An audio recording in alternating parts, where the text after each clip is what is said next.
Hello and welcome to episode 154 of Tall Guy Talks Travel with Rick Doherty. Of course, I am your host, Rick Doherty.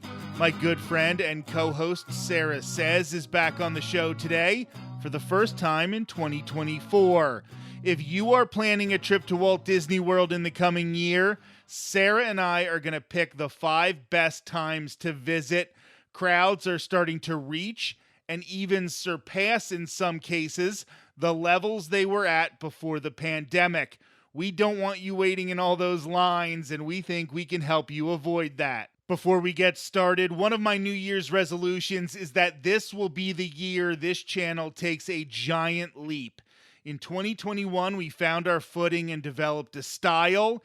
In 2022, we started attracting 1,000 listeners per episode, that number being for YouTube listens alone. We continued to grow on the other platforms as well. 2022 also saw us hit 500 subscribers on YouTube. Yes, that is a modest number, but it was big for us. It wasn't until a few hours before midnight on New Year's Eve that we passed that mark. In 2023, things really started to boom. Routinely, but not always, we would hit 3,000 views for a podcast episode on YouTube. An episode that Courtney and I recorded in August got over 10,000 views on YouTube in the very first week. By the end of the year, we not only hit 1,000 subscribers, but we flew past 1,100 subscribers with weeks left in 2023. That was right around the time of our 150th episode and a Vlogmas that saw me make sure that we had a video, vlog, or podcast in every day of December. Some of that content actually was able to bleed into this year. We strive to do a positive, inclusive, and welcoming show each and every week. We try to give people a platform when they're doing good things, and we try to do good things on occasion as well. Please do me a favor and make sure you are subscribed to the Tall Guy Talks Travel with Rick Doherty YouTube channel. Talking with my co-hosts, Sarah and Maz, we're going to be doing even more content in 2024. Simple things like subscribing to the channel, telling Disney-loving friends about us, posting our content on your social media, and commenting and liking YouTube videos and podcasts will all help us reach our goals. We're trying to build a community as much as a podcast, and we want all of you to feel a part of it. All right, with that out of the way, let's welcome Sarah Says. Thanks for being here, Sarah. Yeah, thank you. I'm super excited to be back. As David Letterman would say, wake up the kids and pump them full of coffee because we have a great topic here today.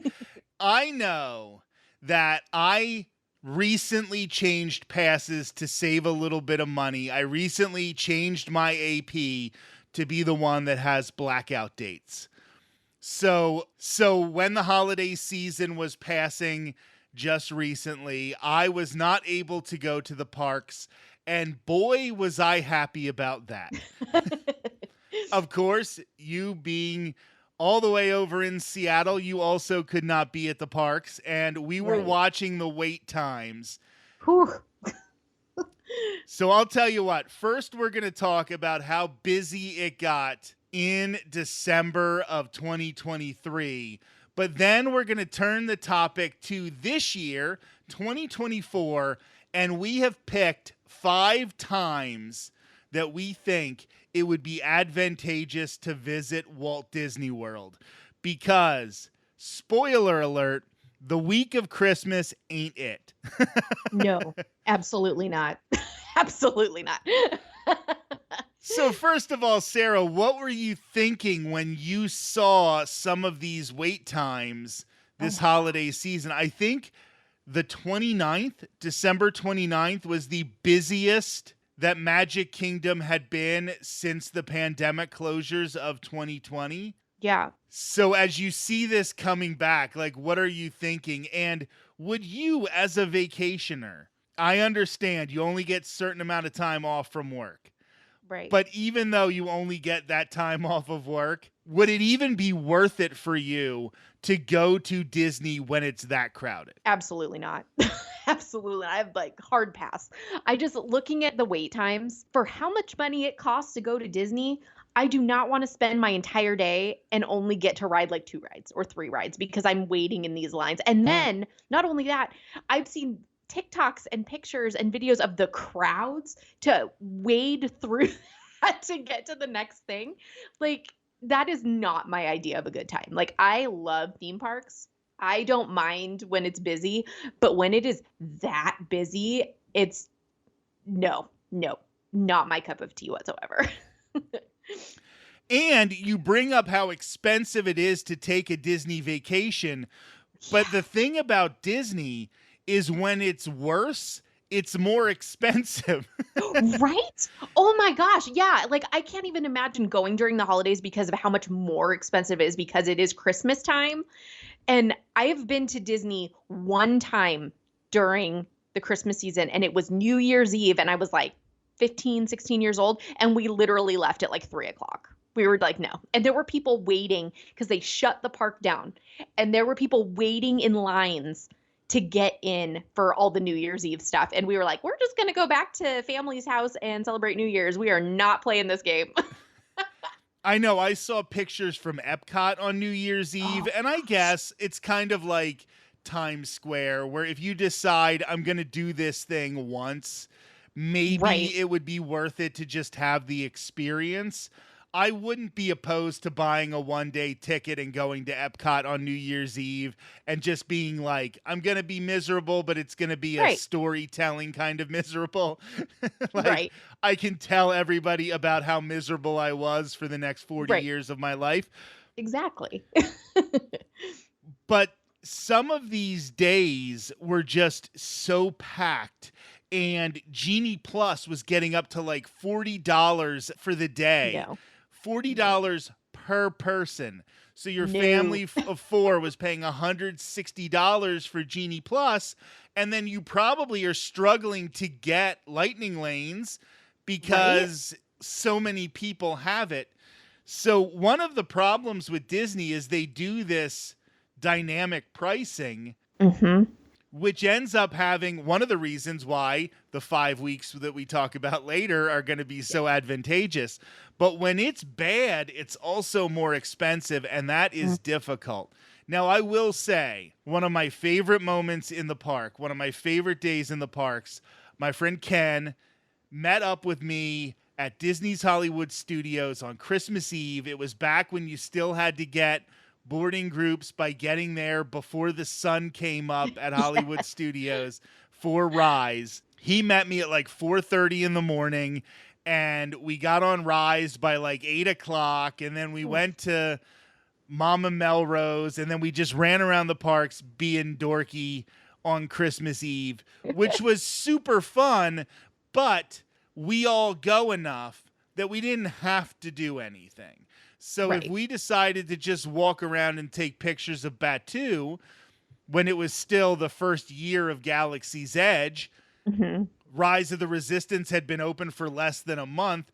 Yeah, everything was still new and exciting, and you were expecting to wait in a long line, and all of those things weren't quite as much of a problem. But to do it as a vacationer when this is my chance to get down there, maybe my only chance this year or for 5 years, and maybe there are some special moments, being in Magic Kingdom on Christmas Day, being at Epcot on New Year's Eve, those might be special moments, but I still feel like it would just be overwhelming. Oh, yeah. Totally. And if you have kids, Right. And seeing like DJs playing in the China Pavilion and playing like contemporary music, like I don't even know if I would like dig that. I mean, maybe I would. I'm not like a purist who is like, no new music. I don't want to hear, stuff like that in Epcot. But it just sort of feels like it wouldn't be worth it to me. And that's why I want to turn the attention now to 5 weeks throughout the year that we think would be the best times to visit this year. The first one, it's too late, all right? So maybe you're going to want to start thinking about this time for 2025. Yeah. Except for I would probably plan my trip around Epic Universe if I was coming down to Orlando in 2025. But we are going to start with late January and early February. This is a time after the Walt Disney World Marathon, after Martin Luther King Day, but before the Princess Half Marathon and before President's Day. Yes. This gets to be a nice little cushion. As somebody who is visiting the parks, if you can get this time, a lot of people took off so much time around the holidays. Don't waste your vacation time around the holidays. Save it when everybody at work is dealing with that first month and a half of the year that is such a drudge. Take a week off and go down to Disney and take advantage of some of those lower wait times, some of those lower prices. And this is where we're going to talk for a little bit now. The best festival in Epcot, Epcot's International Festival of the Arts. You want to see this festival. It is so good. There are artists, like physical artists, painters, photographers, physical media artists who have tents all over. They have Disney-related art, Star Wars-related art. Some of the artists don't have any IP attached to their art at all. I know last year I saw an artist performing, a musician, at the Germany booth, and she is the German voice of Elsa for Frozen. Oh, that's right. And I want to say Jasmine for Aladdin. And if you watch those movies in Germany and they're dubbed into German, she's the artist who sings those songs. And seeing Show Yourself performed in German by this amazingly talented woman who was just at the little tiny stage next to the food booth in Germany was really, really cool. But I know where Sarah is the most interested in the experiences from Festival of the Arts is the Disney on Broadway performers. Yes, absolutely. Those are, and this year, if you're going, like I'm envious. I'm envious because you are going to get to see some super, super talented and amazing people from Disney on Broadway. And I was telling Rick that the day he's going is going to be Heidi Blickenstaff and Gavin Lee, who are like my Roman Empire of Broadway people that are going to be there. I mean, yeah, there are some absolutely amazing, talented, and some of these people are currently on Broadway, like Michael James Scott, who is currently playing the genie in Aladdin. And you may have seen during the holiday parade with the cast of Aladdin, he's still on Broadway taking a break to come do this and come in. And last year they had the original Aladdin and his sister who played Jasmine in the show, not at the same time. Yes, I actually met them. I think I still have her autograph up here on my desk. Yeah, Adam and Ariel afterwards, after the third performance, they said they were going to come out. I guess she's promoting some sort of charity thing for animals, and she would sign a card about the charity that she had for animals. Very, very nice. Like, Yeah. It is awesome to have the chance to see, for the price of a theme park ticket, these people who perform on Broadway, the one place where you're spending more money than you would at a theme park. Oh my gosh, if you could see them for the price of a Disney ticket that close, like, oh my gosh.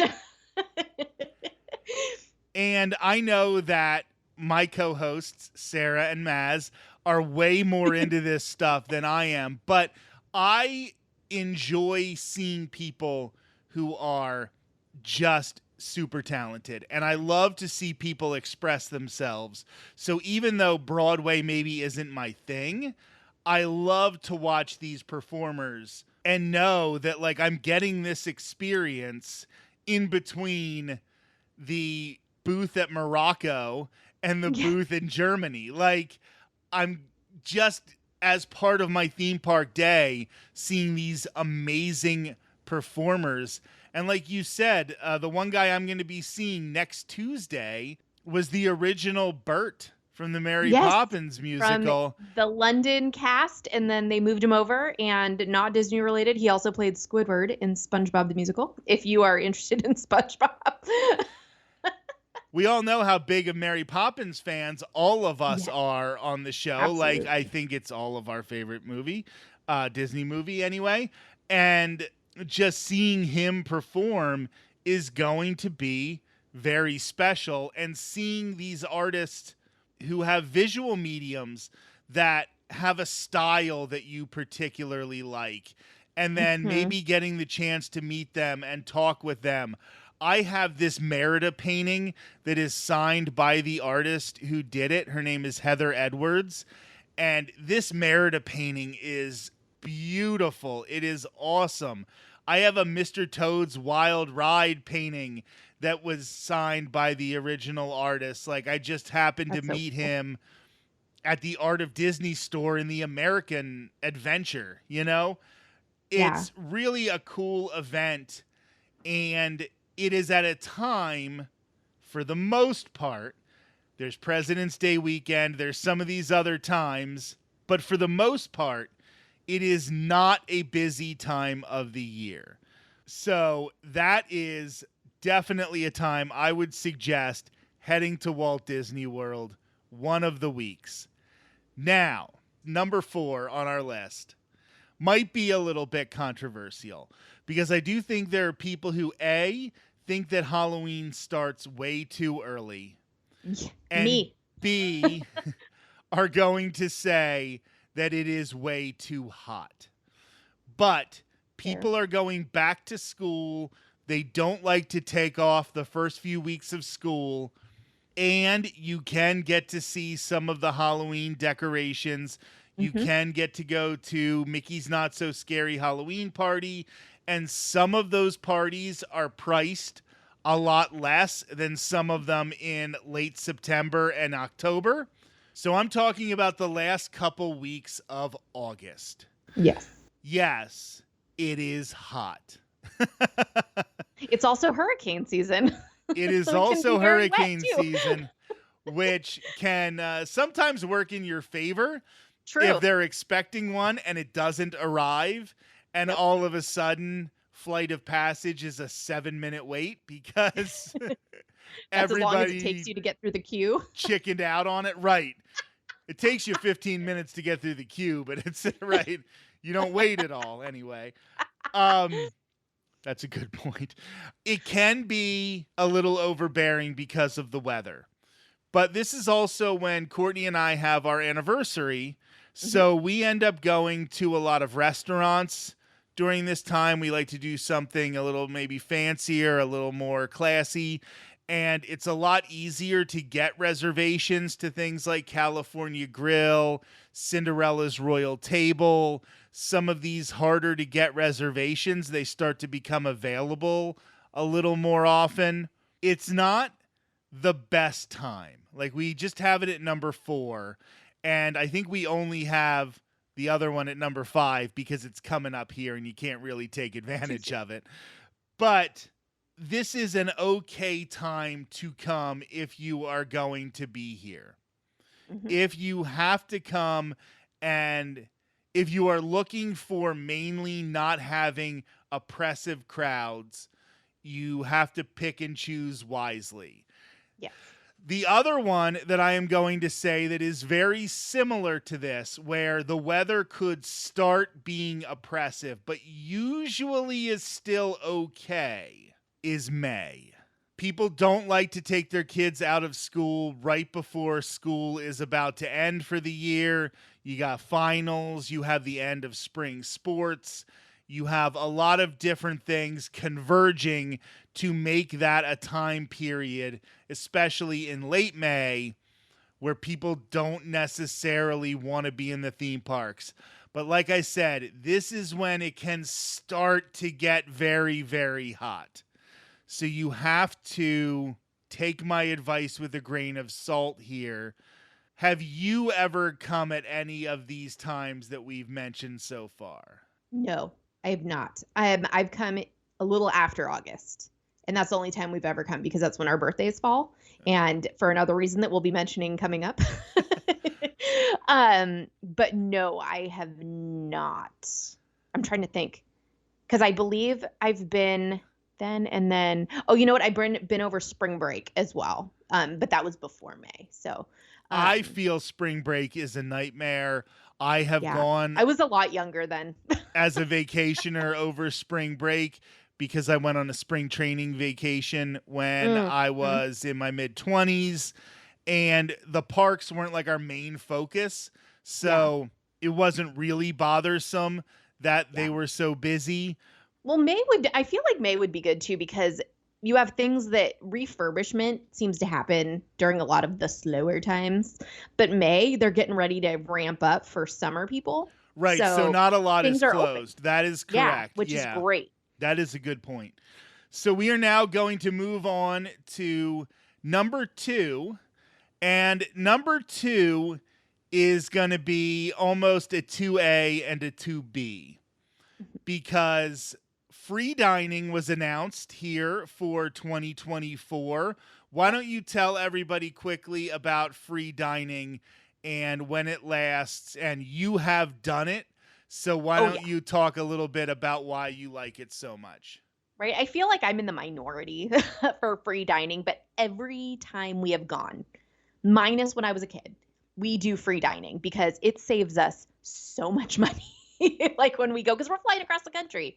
I am a fan of free dining. So this year it's being brought back from July 1st, which surprised me because it's summer, to the end of September. And that's what I was saying before is that when we've gone, we go because one, free dining, and two, mine and my sister's birthdays are in September. So that just tends to be the time we go because when our birthdays fall, kids are back in school. So it's not as busy, it's not as crazy. But like before we talked about hurricane season, it's very wet.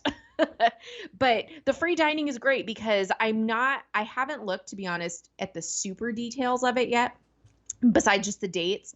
But there's usually a few different options. So it's not like a one size fits all deal. There are different options of how does your family dine and how can you what will work best for you when you go. It's not like, no, you have to visit Cinderella's royal table. You have to do all these things you can't get reservations for when you go. It is made to work with your family to make it a more enjoyable experience. And right now as well, it is for the 4-day, 4-night package with no other discount. So that is one thing you need to keep in mind. If you want to do free dining, you cannot mix and match with like free photo pass or free whatever. If they have something else pop up, you got to pick one or the other. So remember that. But I find free dining to be an absolute gem, and we save all our snacks till the end, and then we bring back tons of snacks.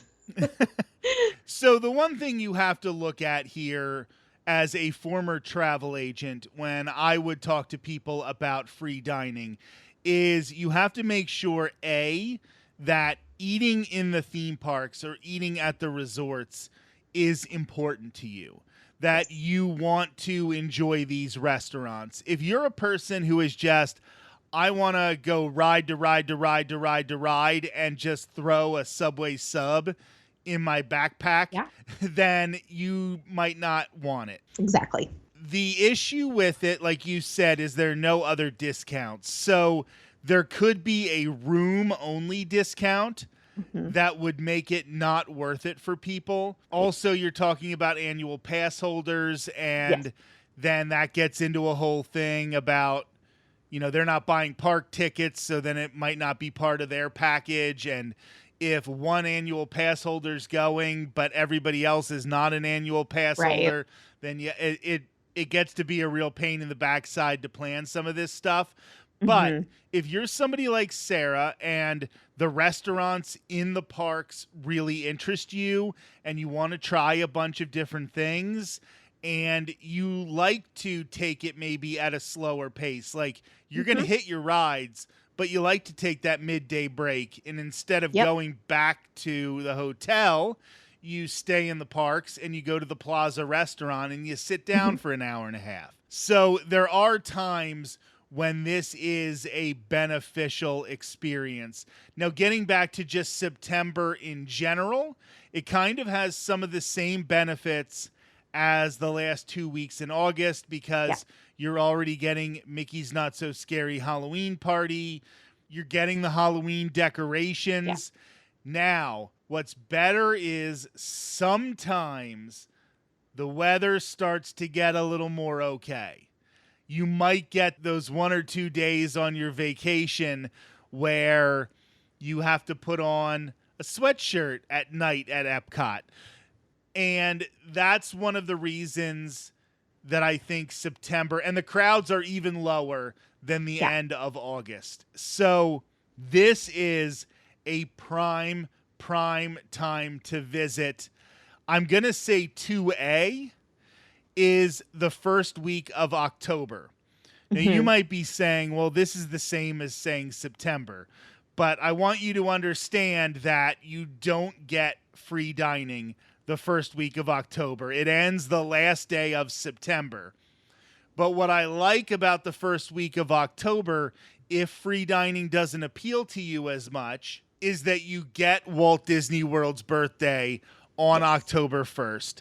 And I do think that's something that is exciting, even if it's just the 53rd or 54th birthday of the theme parks. That's okay. It's just a fun day to celebrate. Because they're not doing free dining anymore, you're getting fewer of those free dining crowds. It's starting to feel a lot more like Halloween.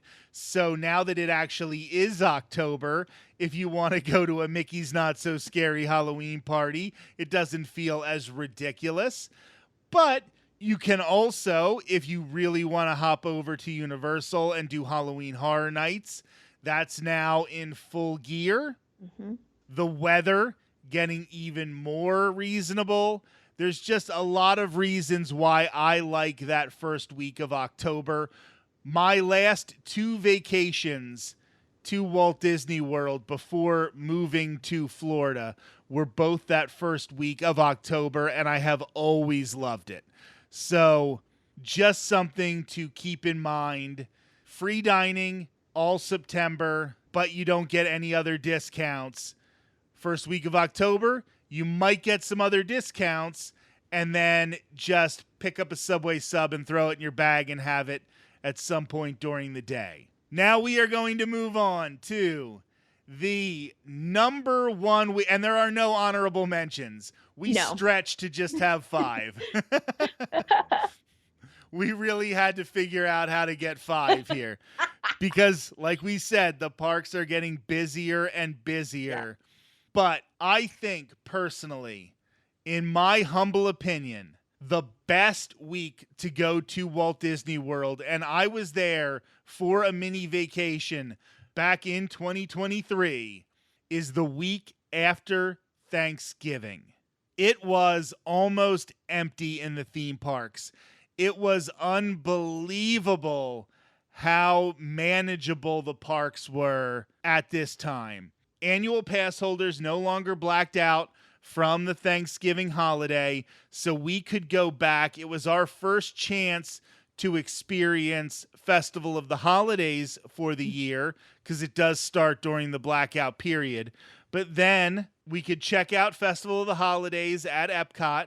The other parks were really, really manageable. Earlier in the week, I did Jollywood Nights at Hollywood Studios. We don't know if that's coming back for 2024. But Monday, I did Jollywood Nights. Tuesday, for some unknown reason, I drove back to the St. Petersburg area and worked before driving back up to Orlando on Tuesday night. And then Wednesday, did Magic Kingdom. Thursday, did Animal Kingdom. Friday, did Epcot. Now, by Friday, Epcot was starting to get crowded a little bit, but the other parks were super smooth. It was really easy. Like, I went with my mother. We walked right into Festival of the Lion King like 5 minutes before the show was going to start. There was plenty of room in the theater. Nice. A lot of the rides had 5-10 minute waits. It was very, very manageable. And I know it's hard to schedule things around that because a lot of times your boss might be like, no, I don't want you taking the week after Thanksgiving, or the schools don't want the kids coming out then.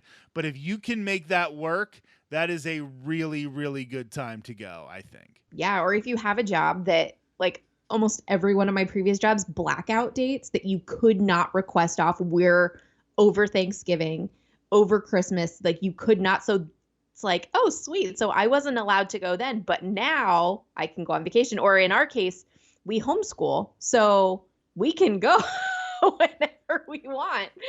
So it's like looking at these dates, I'm like, oh, we can actually think about, going. Epcot is the perfect excuse for There we homeschoolers go. too. Right. It is Exactly. so educational.